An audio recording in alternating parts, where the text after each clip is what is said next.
चंपक लकड़ियाँ काटने के लिए जंगल जा रहा होता है।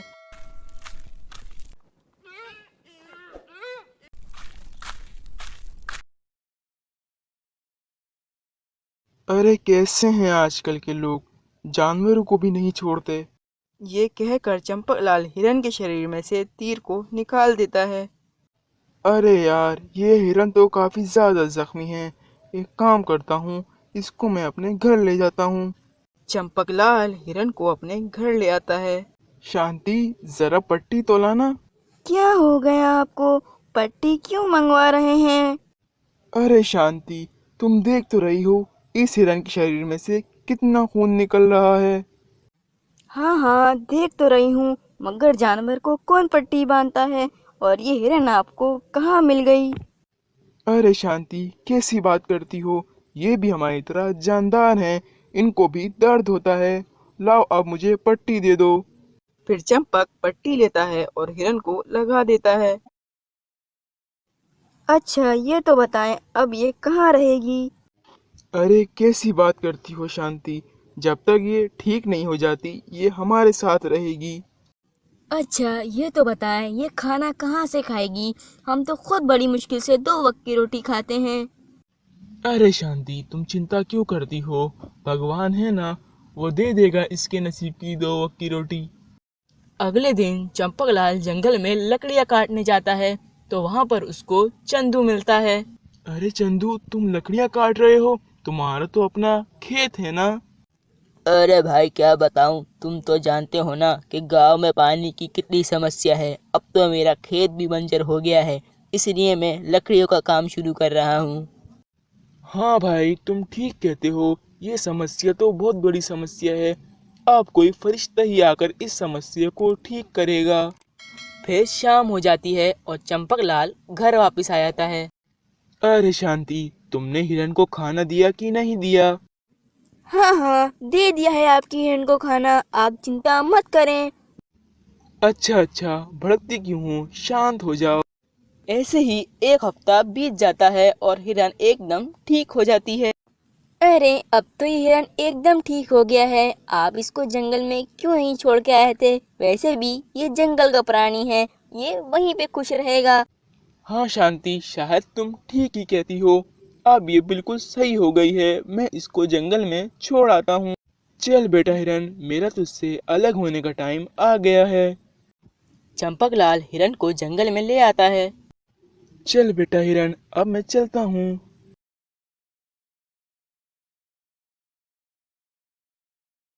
हिरन को छोड़कर चंपकलाल जा रहा होता है तो पीछे से एक आवाज आती है। चंपक, चंपक। अरे कौन था ये, किसकी आवाज थी ये? ये मेरी आवाज है चंपक। अरे, तुम बोल सकती हो? हाँ चंपक, मैं बोल सकती हूँ और जादू भी कर सकती हूँ, क्योंकि मैं एक जादुई हिरन हूँ। लेकिन तुम मेरे पास एक हफ्ता रही हो, तुम तब क्यों नहीं बोली? नहीं चंपक, मैं हर किसी के सामने नहीं बोलती। पिछले 1 हफ्ते में तुमने मेरी बहुत सेवा की है, इस वजह से तुम मुझे सुन पाते हो। तुम बहुत अच्छे आदमी हो। चंपकलाल, तुमने मेरी बहुत सेवा की है। मैं तुमको 3 इच्छाएं देती हूँ। तुमको जो मांगना है मुझसे मांग लो। बताओ, अपनी तुम्हारी पहली इच्छा क्या है? हाँ हिरन, मेरी पहली इच्छा ये है, गांव में पानी की बहुत समस्या है, तुम इसको ठीक कर दो। ये लो, अब तुम्हारे गांव में पानी की समस्या नहीं होगी। और बताओ, तुम्हारी दूसरी इच्छा क्या है? मैं तुमको अपनी दूसरी इच्छा बाद में बताऊंगा। अच्छा चंपक, तुमको जब भी मुझको बुलाना हो, तुम मुझे सच्चे मन से याद करना, मैं यहाँ पर आ जाऊंगी। चंपकलाल घर चले जाता है। सुबह चंपकलाल काम पे जा रहा होता है। एक दरख्त के नीचे एक आदमी उदास बैठा हुआ होता है। अरे क्या हुआ तुमको, तुम इतने उदास क्यों हो? अरे भाई, मेरी बेटी की तबीयत बहुत खराब है, डॉक्टर बोल रहे हैं वो नहीं बचेगी। तुम चिंता मत करो, भगवान पर यकीन रखो, सब ठीक हो जाएगा। ये बोलकर चंपक वहाँ से चले जाता है। चंपक उसी पेड़ के पास आता है और हिरन को याद करता है। हाँ चंपक, तुम अपनी दूसरी इच्छा बताओ। मेरी दूसरी इच्छा ये है कि आज मैं जिस आदमी से मिला था उसकी बेटी की तबीयत बिल्कुल सही हो जाए। सोच लो चंपक, तुमने अभी तक अपने लिए एक भी इच्छा नहीं मांगी। हाँ हाँ हिरन, मैंने सोच लिया है। मेरी दूसरी इच्छा यही है। ये लो चंपक, अब उसकी बेटी की तबीयत बिल्कुल सही हो जाएगी। तुम अपनी तीसरी इच्छा बताओ। मेरी आखिरी इच्छा ये है कि मेरी इच्छा तुम ले लो। तुम्हें उस इच्छा का जो भी करना हो तुम कर लेना। तुमको अपने लिए एक इच्छा भी नहीं चाहिए? नहीं नहीं, मुझे नहीं चाहिए अपनी तीसरी इच्छा। वहाँ पे बहुत जोरों की रोशनी होती है और हिरन एक परी बन जाती है।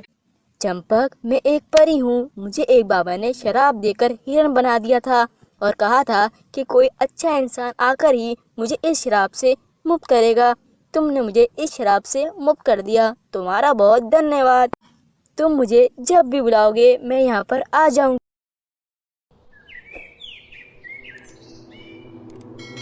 एक दिन मुकेश अपनी पत्नी रूपा से बोलता है। रूपा, इस महीने मेरी फसल बिल्कुल भी अच्छी नहीं हुई। लगता है मुझे कोई और काम ढूंढना पड़ेगा, क्योंकि मुझे लगता है कि मेरी ज़मीन बंजर हो गई है। लेकिन आप और क्या काम करेंगे? आपको तो और कोई काम आता भी नहीं है। अभी मैंने एक काम सोचा है कि मैं जंगल जाता हूँ, लकड़ियाँ काट के लाकर उसको बाजार में बेच देता हूँ। अगली सुबह मुकेश जंगल के लिए निकल जाता है। रमेश यूं ही जा रहा होता है तो एक पेड़ के नीचे उसको साधु बाबा दिखते हैं। बेटा मुकेश, मुझे एक गिलास पानी पिला दोगे? मुकेश जल्दी से पानी ले आता है। बाबा पानी पी लेते हैं। अरे मुकेश बेटा, क्या दुविधा है तुमको? बाबा, मैं बहुत परेशान हूँ। मेरी ज़मीन भी बंजर हो गई है और मुझे और काम भी नहीं आता। अब मैं क्या करूँगा? अच्छा, तो ये समस्या है। ये लो बेटा मुकेश, ये मिट्टी को कोई साधारण मिट्टी ना समझना, बल्कि इस मिट्टी को अगर तुम अपने खेत में डालोगे तो ये मिट्टी तुम्हें बहुत अच्छी फसल करके देगी और तुम्हारी ज़मीन भी सही हो जाएगी। अच्छा बाबा, मैं बिल्कुल ऐसा ही करूँगा। ये मिट्टी ले जाकर मैं अपने खेत में डाल दूँगा। लेकिन एक बात का ख्याल रखना, इस मिट्टी का जादू तभी काम करेगा जब तुम दुगनी मेहनत करोगे। अच्छा बाबा, अब से मैं दिन रात काम करूँगा। ये बोलकर मुकेश वो मिट्टी लेकर अपने घर वापस आ जाता है। ये देखो रूपा, आज मैं जब जंगल गया तो मुझे एक बाबा मिले थे और फिर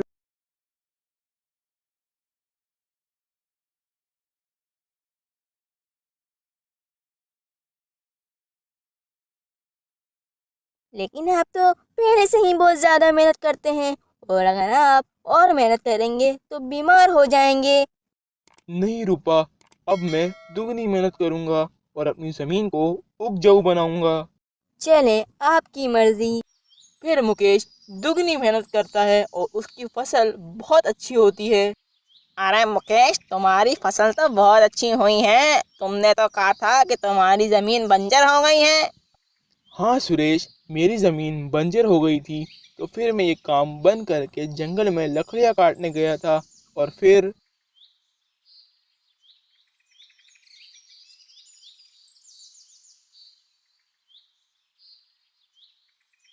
लेकिन ऐसा कैसे हो सकता है? एक मिट्टी की पोटली की वजह से तुम्हारी जमीन उपजाऊ कैसे हो सकती है? तुम्हारी मर्जी सुरेश, तुम मानो या ना मानो। फिर अगले दिन सुरेश भी जंगल चले जाता है। मैं एक काम करता हूँ, बाबा को ढूंढता हूँ और उनको कहूँगा कि मेरी फसल अच्छी नहीं हुई और फिर वो मुझे मिट्टी देंगे। फिर मैं वो अपनी सही फसल के अंदर डाल दूँगा और मेरी सही फसल और ज़्यादा सही हो जाएंगी। फिर सुरेश को वो बाबा एक दरख्त के नीचे बैठे हुए मिलते हैं। क्या हुआ बेटा, कोई मसला है क्या? अरे बाबा, मेरी फसल अच्छी नहीं हुई, मुझे कोई उपाय बता दो, अब मैं क्या करूँ? अच्छा बाबा, सही है, मैं समझ गया। अरे मेरी फसल तो पहले से ही बहुत अच्छी है, मुझे क्या ज़रूरत है दुगनी मेहनत करने की? मैं तो और कम मेहनत करूँगा। सुरेश ऐसा ही करता है। वो बिल्कुल भी मेहनत नहीं करता और देखते ही देखते उसकी फसल और ख़राब हो जाती है। फिर सुरेश मुकेश के पास जाता है। अरे मुकेश, तुमने तो कहा था कि बाबा की मिट्टी डालने से फसल और अच्छी हो जाएगी, मगर मेरी फसल तो और खराब हो गई। लेकिन ऐसा कैसे हो सकता है? मेरी फसल तो बहुत ही अच्छी हुई थी। तुम चिंता मत करो, हम दोनों बाबा के पास जाएंगे और उनसे पूछेंगे कि ऐसा क्यों हुआ, और वो ही कोई उपाय बताएंगे। फिर वो दोनों जंगल चले जाते हैं और बाबा एक दरख्त के नीचे बैठे हुए होते हैं। अरे बाबा, तुमने जो मिट्टी दी थी उससे तो मेरी फसल और खराब हो गई। लेकिन बाबा, आपने जो मिट्टी मुझे दी थी उससे तो मेरी फसल बहुत अच्छी हुई, लेकिन सुरेश की फसल खराब कैसे हो गई? अच्छा बेटा सुरेश, तुम मुझे ये बताओ, तुम्हारी फसल पहले सही थी या खराब थी? अरे बाबा, मेरी फसल तो बहुत अच्छी थी, तुम्हारी मिट्टी की वजह से खराब हो गई। और तुमने मुझसे झूठ कहा कि तुम्हारी फसल सही नहीं है, और तुमने वो मिट्टी डालने के बाद दुगनी मेहनत करी थी। नहीं बाबा, मेहनत तो नहीं की थी। हाँ बेटा, मैं जानता था तुम मुझसे झूठ बोल रहे हो, पर मैंने फिर भी तुम्हें वही मिट्टी दी जो मैंने मुकेश को दी। असल में इस मिट्टी में कोई जादू नहीं है। मुकेश को जो अच्छी फसल मिली वो उसकी दिन रात की मेहनत का फल था, और तुमने जो मेहनत नहीं की यही उसी की सजा है। अब तुम जाओ और दिन रात मेहनत करो, तुम्हारी फसल बगैर किसी मिट्टी के अच्छी हो जाएगी। अच्छा बाबा, अब से मैं दिन रात मेहनत करूंगा। एक गांव में दो लकड़हारे रहते थे।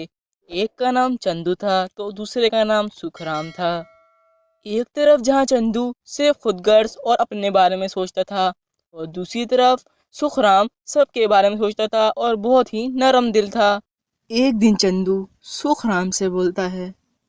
अरे चंदू, आजकल जंगल में लकड़ियां बहुत ही कम मिलती हैं। एक काम करते हैं, हम लोग जंगल में जिंदा पेड़ों को काटना शुरू कर देते हैं।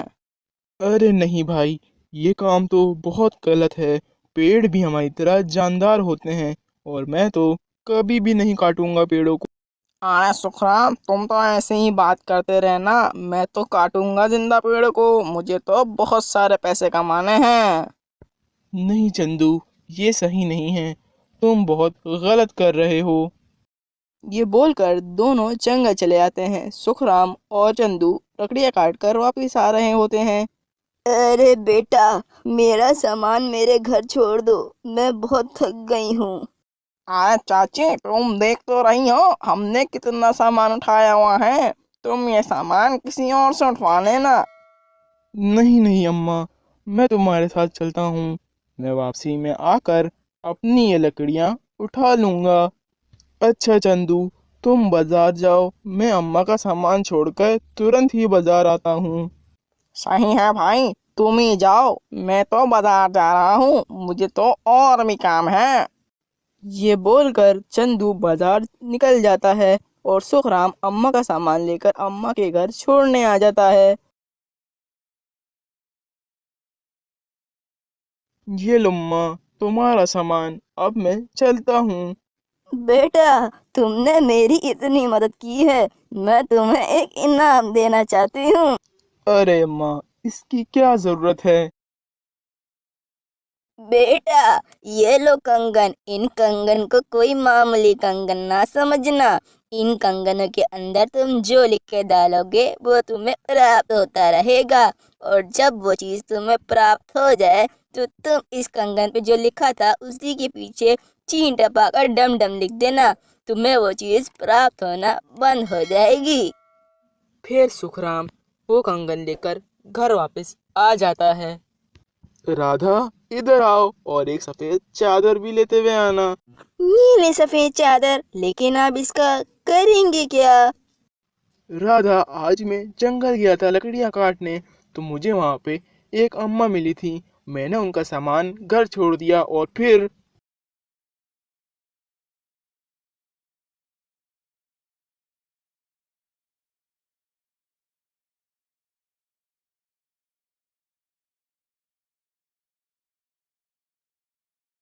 लेकिन ऐसा कैसे हो सकता है?